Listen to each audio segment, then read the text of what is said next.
Hello, good morning guys. Nakabili tayo ng salmoniti na tuyo or bulad or uga. Yan, ito guys napaka bago po na pagka uga guys, or ng daing ang tawag sa iba nito. At meron din tayong isda fresh na din salmoniti, at saka may mix na sari-sari na isda fresh po yan guys. Paksiwin natin yan. At meron tayong alugbati kasi gusto kong maglaswa guys. At meron tayong papaya na hinog sa puno. At merong sari-sari na gulay.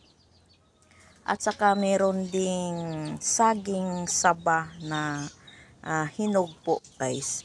Nakabili tayo sa palengke, na malengke tayo maaga pa.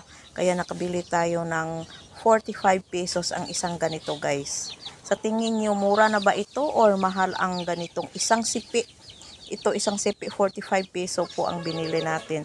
Tapos yung natin is 70 pesos po, 1/4 ito guys, 70 pesos. Bali nasa 280 ang isang kilo nito kasi 70 po ang 1/4. Nasa 140 ang kalahati. So 280 ang isang kilo ng ganito.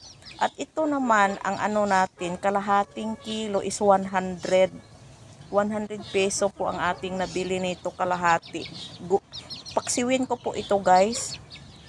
At ito ang ating alugbati, nasa ito, magkano ba ito? 15 pesos lang po ito guys ang ating alugbati.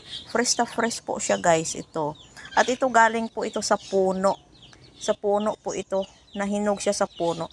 At ito yung sari-sari natin, nakabili ako ng 20 peso po ito. Meron pa ito dito sa loob.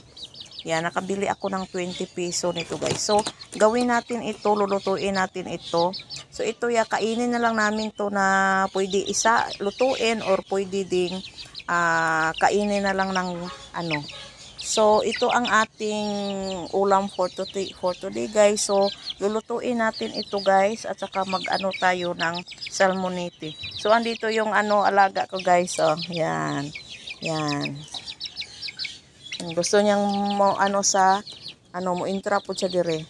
So, ito lang guys ang ating for today guys. Ang ating binili for today. So, lulutuin na natin ito guys for today's ulam. Simpleng ulam lang po, laswa at saka paksiw, at saka meron tayong tuyo. Yan, ito lang po ang ating lulutuin for today. Thank you for watching guys. See you on my next vlog. Bye bye.